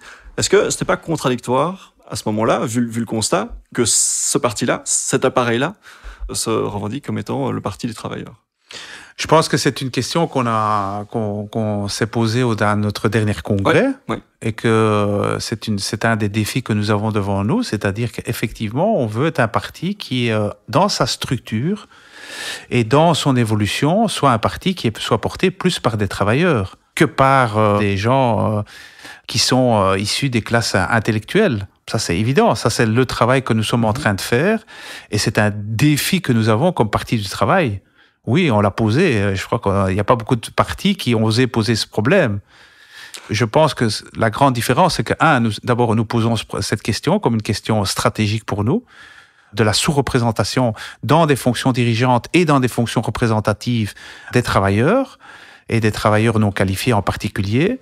Donc ça, c'est une chose qu'on est en train de changer. Et deuxièmement, et donc on le pose comme un problème, et deuxièmement, on le change, et on le change concrètement et c'est un changement, et c'est évident que dans une société où on écrase les travailleurs, où on leur empêche d'accéder aux connaissances, la reproduction culturelle et la reproduction sociale, elle se fait. Je pense que c'est évident. Mais ça n'empêche pas qu'il peut y avoir des intellectuels qui se mettent au service des travailleurs. Et ça, c'est aussi ce que font les intellectuels dans le PTB. Mais donc, il y a quand même chez vous une autocritique. On peut vous absolument vis-à-vis de ce décalage entre le... Absolument. Mais je constate que dans d'autres partis de gauche, le problème n'est même pas posé. Et qu'il y a un recul terrible par rapport à ça. Donc, quand vous regardez, par exemple, le Parti socialiste, il n'y a plus aucun ouvrier il n'y a aucun ouvrier député, aucun ouvrier dans leur fonction dirigeante. Personne. Donc là, on est dans une évolution qui, à mon avis, est négative et qu'on doit consciemment aller dans l'autre sens. Et je pense que c'est un débat qui doit traverser toutes les organisations sociales en Belgique. Il faut pouvoir que les travailleurs soient représentés par des travailleurs, oui. Vous présentiez un peu plus tôt dans cet entretien le PTB comme étant le parti où se rencontrent les gens qui ne se seraient jamais rencontrés autrement. Donc ici, on parle alors des classes populaires, les prolétaires et ce qu'on va appeler les intellectuels ou les personnes plus privilégiées, la bourgeoisie. Est-ce que c'est ça qui représente un défi? Est-ce qu'il y a une difficulté à se faire rencontrer ces deux sphères-là? Dans la société, certainement. Dans le parti. Mais donc, le parti n'est pas indépendant de la société. Le parti est un reflet qu'on peut changer de manière consciente. C'est la fonction d'une organisation de changer sa manière d'envisager les choses. Mais comme individu dans une société capitaliste, y compris en étant marxiste, vous êtes le produit de cette société aussi. Vous êtes pétri de contradictions. Donc, vous êtes confronté à cette société. Donc, qu'on soit influencé par des préjugés élitiste, par des préjugés de classe, y compris quand on se définit comme marxiste, ça me paraît évident. Donc, votre organisation, vous essayez de la rencontrer et de regarder quels sont les mécanismes qui, dans la société, font qu'on exclut des gens des fonctions dirigeantes. Si, par exemple, je vais vous donner un exemple qui peut-être va vous paraître banal, mais si la culture de l'écrit est une culture qui est portée par... surtout les intellectuels, la culture de l'oral est plus quelque chose qui est porté dans le milieu populaire. Si la plupart de votre communication se fait de manière écrite, et si votre manière de faire, d'aborder les choses se fait de manière écrite, vous handicapez, d'une manière que vous le veuillez ou non, l'accès à la connaissance d'une série de gens issus des classes populaires. Et vous avantagez, entre guillemets, les gens qui ont un background intellectuel. Donc, vous devez consciemment prendre en main cette question et voir comment vous résolvez ce problème. Et comme ça, je peux vous en citer des dizaines d'exemples de mécanismes concrets qui font qu'aujourd'hui, dans des fonctions, y compris dans des organisations de gauche, il y a une difficulté pour des travailleurs pour accéder. Aujourd'hui, on a dans notre direction des gens comme Nadia Moscoufo, qui est caissière, qui est une ancienne caissière d'Aldi, et qui apporte ce combat au sein même de la direction du PTB. Et qu'est-ce que vous pensez pouvoir mettre en place alors pour résoudre ce décalage entre ce que vous aimeriez atteindre en termes de pourcentage de prolétaires dans le parti, dans le PTB, et la réalité actuelle? Qu'est-ce que vous pensez pouvoir mettre en place? Je pense que surtout, il faut pouvoir donner d'abord, il faut, je pense que c'est comme pour beaucoup de choses, il faut d'abord problématiser la question. C'est la première chose. Le problème, oui. Reconnaître le problème. Donc ça, c'est fait. C'est dans votre dernier congrès. C'est dans notre dernier congrès, mais je pense que reconnaître un problème, ça prend du temps et c'est, comme je dis, par exemple, le fait qu'il y a des mécanismes concrets qui se font.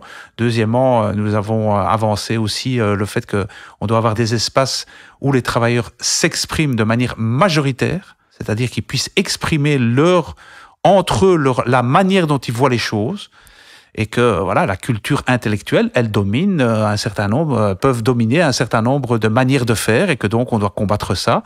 Ça fait partie des formations, de la priorité qu'on va donner aux formations vis-à-vis des travailleurs.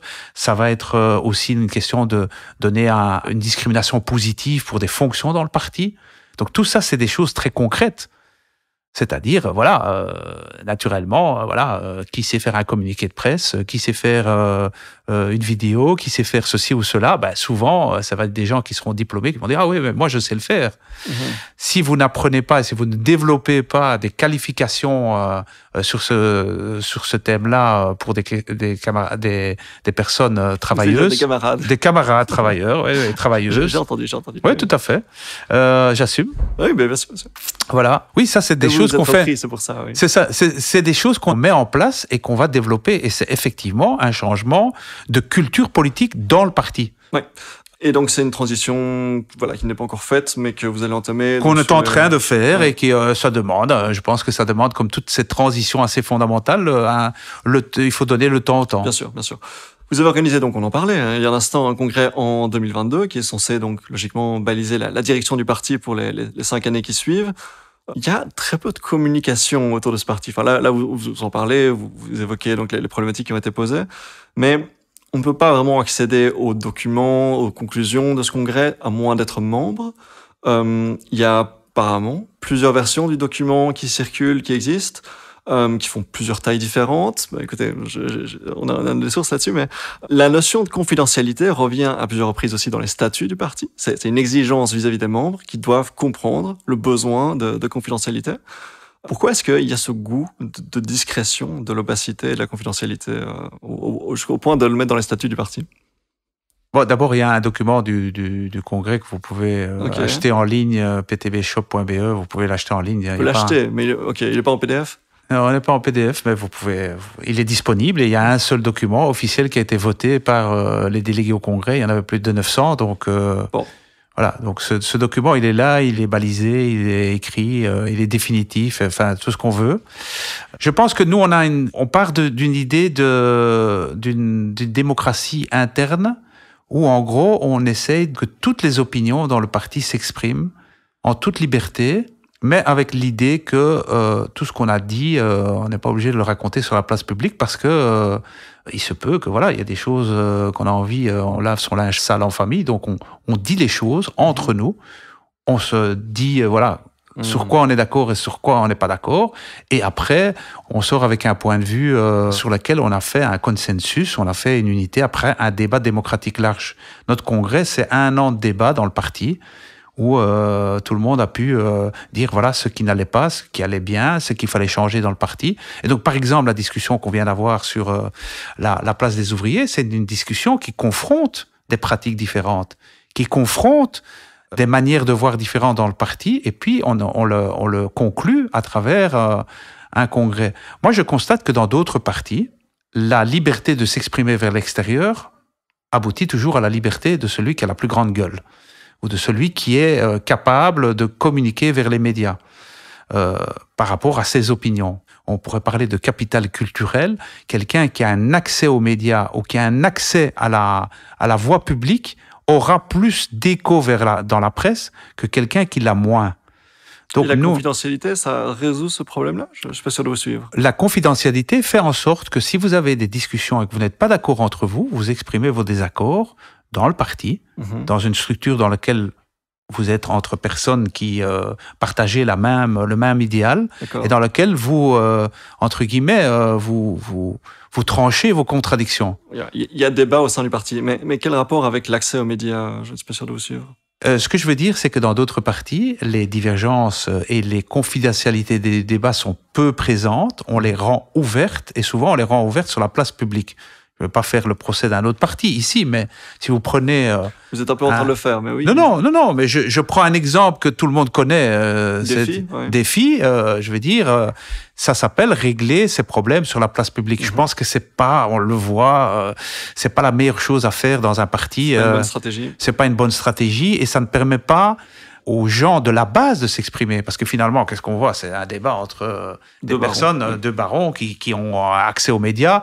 Mais les gens qui sont dans ce parti et qui ont un point de vue probablement nuancé sur les contradictions, j'en sais rien, je connais pas ce parti à l'intérieur. D'accord. Mais est-ce qu'on entend la base du PTB qui a un avis nuancé sur la question? Non.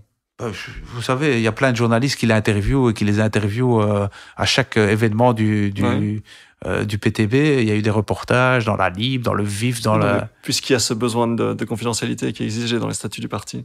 Mais parce qu'il y a un certain nombre de choses que nous voulons discuter dans notre parti, entre personnes et entre membres du parti. Vous comprenez que donc d'autres partis qui ont plutôt une culture de la transparence dans leurs documents, dans leurs chiffres, dans leurs congrès, etc., parfois disponible en vidéo, enfin soit. Et vous parlez de quel parti? Non, mais je veux dire de quel parti, parce que je voudrais bien savoir en quoi le G11 de Monsieur Boucher, le G7 de Monsieur Magnette est accessible au public. Je pense à Écolo, par exemple. Oui, Écolo n'ouvre pas son assemblée à la presse. Donc il à un moment donné, et je trouve ça normal, trouve ça normal comme pratique politique, il y a un moment donné où il y a un débat qui se fait en dehors des caméras pour pouvoir avoir un débat contradictoire. C'est souvent filmé quand même, on retrouve quand même souvent sur les réseaux sociaux des extraits de... Ça, c'est leur problème, mais je veux dire, le fait de pouvoir... Justement, je trouve ça très intéressant. Vous filmez un débat, qui filme le débat? Qu'est-ce qu'il veut diffuser vers l'extérieur? À quel but, etc. Pourquoi la personne qui a plus accès qu'un autre? Ça me semble normal que dans une organisation humaine, quand vous êtes d'accord sur un certain nombre d'objectifs, vous discutiez librement, loin des caméras, et qu'après, vous exprimez votre opinion. Ça n'empêche pas toute personne qui rencontre quelqu'un du PTB va vous dire je suis tombé sur l'un et l'autre, ils me disent pas exactement la même chose. Évidemment, chaque être humain est différent. Mais qu'il y a une ligne politique qui est portée par un parti politique, moi, je trouve ça sain. Je trouve ça fait partie du débat politique d'avoir un collectif qui avance et qui s'exprime. Et je dis simplement que dans un certain nombre d'autres partis, en ayant une haute culture politique, la réalité, c'est que c'est une fausse démocratie. Quand on dit tout est ouvert, c'est souvent les mêmes qu'on entend, qui expriment leurs divergences, et d'autres, nous, on ne les entend pas. Donc nous, on a préféré dire, on n'entend personne, et il y a un porte-parole, il y a quelqu'un qui exprime à un moment donné le point de vue du parti. Et le point de vue, par exemple, d'un Raoul Debout, ou le point de vue que j'exprime aujourd'hui, c'est pas mon point de vue personnel. Je suis mandaté pour mon parti, pour défendre la position de mon parti. Je vais pas vous raconter, si je vais prendre un verre après cet entretien dans un café, je vous raconterai ma vie. Mais je vais pas le faire ici. C'est pas ma fonction. Mais en fait, ce qu'il y a, c'est que cette culture de la confidentialité fait qu'il y a forcément, ça laisse place à la spéculation. On se demande ce qui a lieu derrière ces portes fermées, ce qui est discuté, et ça laisse place au fantasme. Je vais dire, vous auriez, on a reçu les caméras de la RTB, enfin un bureau de parti ici, ils ont filmé. Il y a encore des gens qui font des fantasmes. Je veux dire, il y a des gens qui vont continuer. Vous savez, je crois qu'il y a une mythologie bien ancrée dans un certain nombre de classes dominantes qui ont l'habitude, eux, de vivre dans le secret, qui ont l'habitude de régler tous leurs problèmes en coulisses, mais de commencer à fantasmer ou de supposer que les communistes mangent les enfants. Donc oui, c'est un vieux mythe qui est véhiculé que les gens auraient un double... Alors que ces gens sont constamment en train de faire des choses derrière le dos des gens. Je trouve ça extraordinaire que j'entends parfois des libéraux nous faire des leçons de démocratie et ils ont négocié avec Engie et trouvent ça tout à fait normal que ça se passe derrière des murs secrets à l'abri de tous. Très bien. David Pestio, on va bientôt devoir se quitter. On arrive au bout de cet entretien. Dernière question que je voulais explorer avec vous, c'est la question de l'actualité internationale. Question très simple que je vais vous poser. Est-ce qu'il existe une apartheid en Palestine? Est-ce qu'un génocide est en cours en Palestine? Oui, je pense que j'ai commencé mon engagement dans les années 80 en m'engageant à une époque où une grande partie de la jeunesse se mobilisait contre l'apartheid en Afrique du Sud. Et aujourd'hui, et comme d'ailleurs l'a dit Mandela, nous ne serons jamais libres si nous n'arrivons pas à avoir la libération de la Palestine de l'oppression dans laquelle elle se trouve.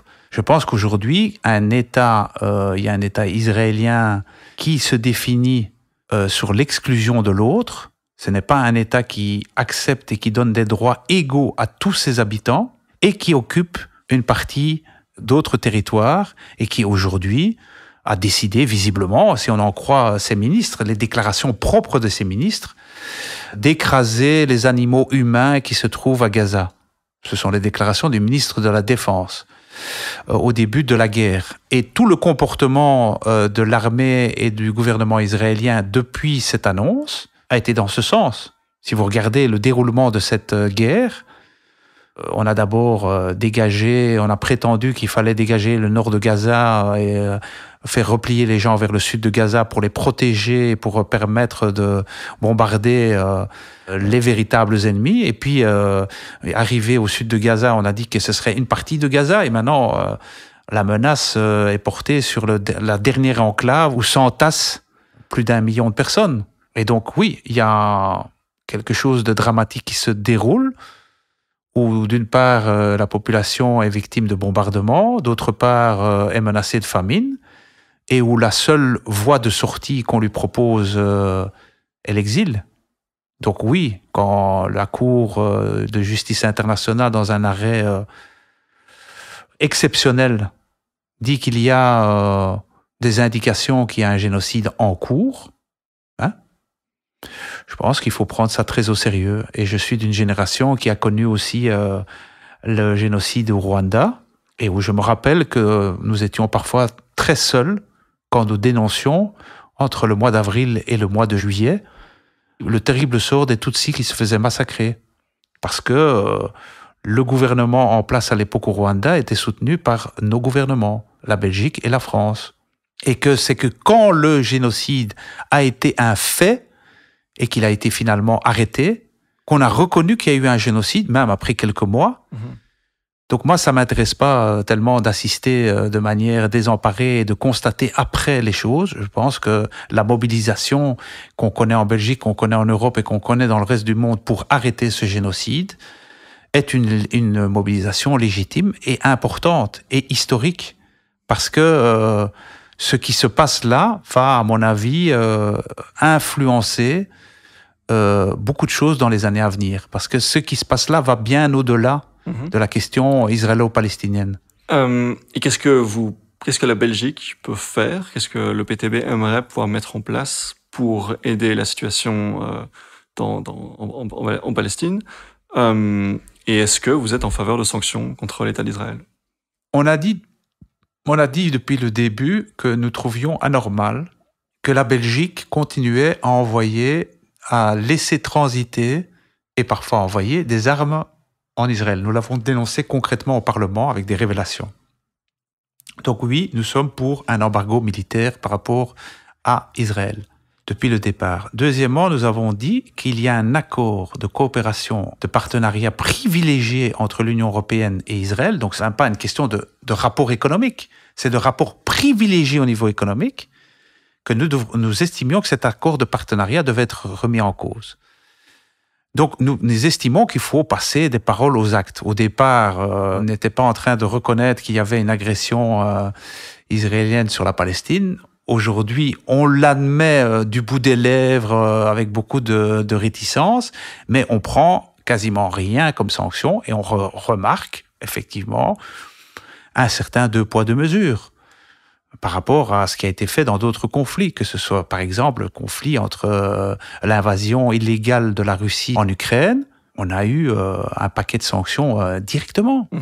On a traîné M. Poutine devant le tribunal international. On a tout de suite pris les devants pour faire tout ça. On ne voit rien de tout ça quand il s'agit d'un allié de l'Occident comme Israël. Et on le voit dans d'autres conflits. On le voit au Congo, avec le Rwanda, on le voit dans plusieurs autres conflits. On voit un deux poids deux mesures et je pense que l'Europe doit se détacher d'une politique qu'elle mène depuis trop longtemps, qui est une politique de deux poids deux mesures, qui est très, très, très, très mal perçue par la majorité de la population mondiale. Et elle doit se ressaisir, parce que si elle continue, elle va s'enfermer dans un isolement avec les États-Unis. Et elle va se couper du reste du monde qui, je le rappelle, c'est la majorité des peuples du monde habitent dans les pays du Sud. Et donc, pour clarifier explicitement, des sanctions contre l'État d'Israël? Bien sûr, des sanctions, bien sûr. J'ai essayé d'être précis dans ce que j'ai dit, tout à fait. Dans ce que ça voulait dire des sanctions. Je pense que de toute façon, on doit exercer toutes les possibilités de pression sur le gouvernement israélien. Il y a la procédure en cours à La Haye. Il y a le fait qu'on devrait, à mon avis, traîner M. Netanyahou devant la Cour internationale. Il y a le fait qu'on devrait rappeler à l'ordre l'ambassade israélienne. Et pour moi, on devrait rappeler l'ambassade belge en Israël. Ça, c'est mon avis. Par rapport à tout ce qui s'est passé, je vois à chaque fois des mécanismes qui font que y a un deux poids deux mesures. Il y a eu un bombardement, une attaque récente de l'Iran en réponse à un bombardement israélien sur le consulat iranien en Syrie, ce qui est une nouveauté majeure dans les deux cas. Donc, d'un côté, une attaque contre une ambassade étrangère dans un autre pays par un pays, et de l'autre côté, une réponse iranienne. Je constate qu'on est en train de prendre des sanctions que vis-à-vis d'une seule partie, l'Iran. Donc, avec une telle politique, on ne doit pas s'étonner que les pays du Sud commencent à se dire mais pourquoi on devrait prendre l'Europe comme une référence. Et je pense que ça doit nous interroger et doit nous mettre... doit nous amener à développer une politique de solidarité des peuples d'Europe avec ceux des peuples du Sud. Ça, c'est notre démarche à nous, comme PTB, qu'on avance. Par rapport à ça, on développe un mouvement de solidarité pour la paix à Gaza, au Congo, en Ukraine. Donc ça, on pense que c'est un grand combat de ce début du XXIe siècle, le combat pour la paix. Oui. Vous parliez de poids de mesure. On vous reproche régulièrement d'être un peu trop copain avec la Chine et la Russie. Est-ce que vous êtes également en faveur de sanctions contre la Russie dans le contexte actuel? Nous avons dit que les sanctions qui ont été prises par rapport à la Russie, nous étions pour des sanctions qui visaient les oligarques. Nous étions pour des sanctions qui visaient les gens autour de M. Poutine. Ce qui s'est passé, c'est qu'on a fait des sanctions qui ont été tellement larges et tellement peu ciblées qu'elles sont retombées d'abord sur la population russe, mais surtout elles sont tombées sur la population occidentale.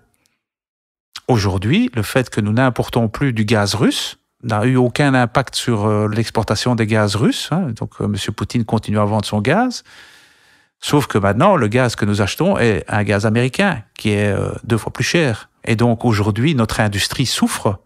Notre industrie souffre terriblement parce que les prix de l'énergie se sont envolés. Et donc, on a, à mon avis, eu un backlash de ces sanctions. Donc, je trouve que ça a été une politique particulièrement peu ciblée. Et deuxièmement, nous l'avons déjà dit, nous sommes pour un cessez-le-feu. Après l'invasion de la Russie en Ukraine, nous avons dit que nous ne comprenions pas pourquoi il n'y avait pas plus d'initiatives prises. Il n'y en a eu aucune prise depuis la guerre par l'Union européenne pour obtenir un cessez-le-feu. On s'est simplement aligné sur les Américains dans une politique d'escalade. Et aujourd'hui, l'Europe est enfermée dans une impasse, dans un conflit face à une puissance nucléaire. Et donc, nous, on dit simplement, face à une puissance nucléaire, la seule solution va passer par la négociation. Bien sûr, il faut faire des pressions, bien sûr, il faut défendre la souveraineté de l'Ukraine, mais il faudra passer par des négociations et pas par la confrontation telle qu'on est en train de le faire. On va arriver à... La négociation, ça impliquerait des compromis. Bien sûr. Et donc, potentiellement, le fait de céder des territoires en faveur de la Russie. Mais écoutez, Parce que c'est ça qu'ils exigent. Mais écoutez, d'abord, tout conflit et toute guerre se termine soit par la destruction d'un des deux adversaires. Mm-hmm. Je ne souhaite pas que l'Ukraine soit détruite jusqu'à son dernier truc et pas dans l'autre sens non plus. Vous ne souhaitez pas la destruction du Kremlin? Que M. Poutine s'en aille, j'espère que les Russes vont s'en occuper. Hein? Est-ce qu'ils sont en mesure de le faire? Mais j'espère, nous avons combattu Poutine depuis qu'il a accédé au pouvoir, ce qui n'est pas le cas de M. Verhofstadt et de l'élite belge, qui a négocié avec M. Poutine pendant plus de 10 ans. Donc, j'ai pas de leçon sur ça. Moi, je suis en contact avec des gens qui se battent en Russie pour la paix et contre M. Poutine. Non, ce que moi m'indigne dans cette question, c'est que on doit arriver à un accord et on doit se battre pour des négociations de paix. Je constate que tout au début de la guerre, et c'est pas moi qui le dis, c'est le Foreign Affairs qui vient de sortir un article, je vous invite à le lire, qui démontre qu'il y avait pratiquement un accord entre l'Ukraine et la Russie au début de la guerre. 2015 alors? Non, en 2022, au début de la guerre, après 2 mois... La guerre a commencé en 2015, hein, monsieur? Oui, mais en 2022, donc la partie où la Russie intervient directement avec des troupes au sol et envahissent l'Ukraine. C'était déjà le cas en 2015. Avec la Crimée. Oui, mais je veux dire, je parle de l'Ukraine. Oui, bien sûr, c'est vrai. Mais je veux dire, à partir de 2022, où il y a une attaque sur Kiev et sur le territoire ukrainien, on va dire continental, ou pas la Crimée, on peut dire qu'à partir de ce moment-là, et après 2 mois, il y a eu des possibilités de négociation qui ont été torpillées, non pas par les Ukrainiens, non pas par les Russes, mais par les Occidentaux. Et c'est dans le Foreign Affairs. Je vous invite à le lire. Je mettrai le lien en description. Donc il faut le lire et ça montre qu'il y avait des possibilités d'accord à ce moment-là qui respectaient la souveraineté ukrainienne. Donc je dis simplement qu'on doit arriver à un accord de paix en Ukraine pour éviter une catastrophe nucléaire et une escalade nucléaire dont c'est l'intérêt de personne. Et donc concrètement, l'engagement de la Belgique pour fournir des F-16 à l'Ukraine dans les 5 prochaines années, le PTB s'y oppose? Bien sûr, on a expliqué pourquoi on s'y opposait et je pense que... Est-ce que le PTB au pouvoir serait prêt à revenir sur cet engagement de la Belgique? Bien sûr. Rétroactivement, oui.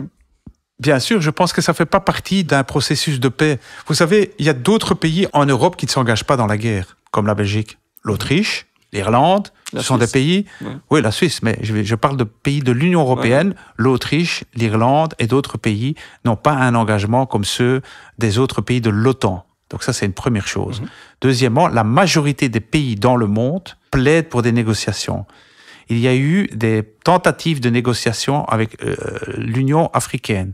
Il y a eu des tentatives de négociation avec des pays asiatiques. Il y a eu des tentatives de négociation avec M. Lula du Brésil. Il y a eu même des tentatives du pape. Donc je constate simplement qu'il y a des forces de paix. Il y a des gens qui plaident pour la paix et la négociation, mais qu'on est dans une logique d'escalade. Et je pense qu'il faut, nous, en tant qu'Européens, pas rentrer dans une logique de suivre la politique américaine, qui est visiblement dans une logique de confrontation avec la Russie, mais d'arriver à une solution négociée. Et une solution négociée, c'est pas dire qu'on se plie devant M. Poutine. Pas du tout. Pas du tout. Une solution négociée, c'est arriver à quelque chose de juste, mais où on arrête le massacre en cours, où il y a des dizaines de milliers de victimes. Chaque jour de guerre qui passe, ce sont des gens qui meurent et il vaudrait mieux passer des mois à négocier et avoir un cessez-le-feu que de continuer un seul jour de guerre. Oui. Vous présentez la chose comme étant vraiment un combat entre 2 acteurs, l'Occident, les États-Unis et la Russie de Vladimir Poutine de l'autre côté. Je pense que Vladimir Zelensky lui-même n'est pas dans une situation où il prône la négociation. Non, il ne prône pas la négociation. Il y a d'autres forces en Ukraine qui sont pour la négociation, comme il y a d'autres forces en Russie qui sont pour la paix. Je pense qu'on est dans une logique, donc on le sait assez bien en Belgique, ce n'est pas le Premier ministre qui détermine l'opinion de ces pays-là. Donc il y a d'autres forces et en Russie et en Ukraine qui plaident pour la paix aujourd'hui. Et je dis simplement qu'aujourd'hui, on l'a vu, on a des indications assez fortes que les États-Unis ont poussé et continuent à pousser l'Ukraine à un affrontement parce que ça les arrange d'avoir une guerre de proxy, c'est-à-dire une guerre où par rapport à un adversaire stratégique, Madame Hillary Clinton l'a dit clairement dans un article avant la guerre, ça nous arrangerait bien qu'on ait un scénario à l'Afghanistan en Ukraine, c'est-à-dire que la Russie attaque l'Ukraine et que l'Ukraine, on aide l'Ukraine et qu'on affaiblisse comme ça la Russie. Oui, il y a des intérêts géostratégiques derrière cette guerre. Et ils se font aux dépens du peuple ukrainien. C'est ça qui est terrible. Il y a des gens qui se battent aujourd'hui, mais qui le font avec des agendas différents, avec derrière des agendas géostratégiques qui sont malheureusement pas ceux qui sont dans l'intérêt du peuple ukrainien. L'avenir nous le dira. Merci beaucoup David Pestio pour ces un peu plus que 70 minutes passées ensemble. Je rappelle que vous êtes donc le 8e candidat effectif pour le PTB sur les listes des élections européennes. Encore merci pour ces 70 minutes et je vous dis à très bientôt pour un nouvel épisode. Merci, au revoir.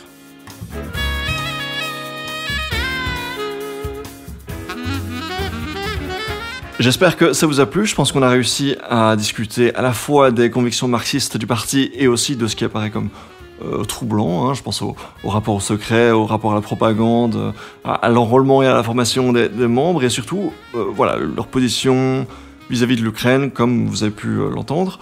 Je précise qu'on a enregistré cet épisode le 18 avril, soit 2 jours avant que le Congrès américain approuve la libération d'un budget de 60 milliards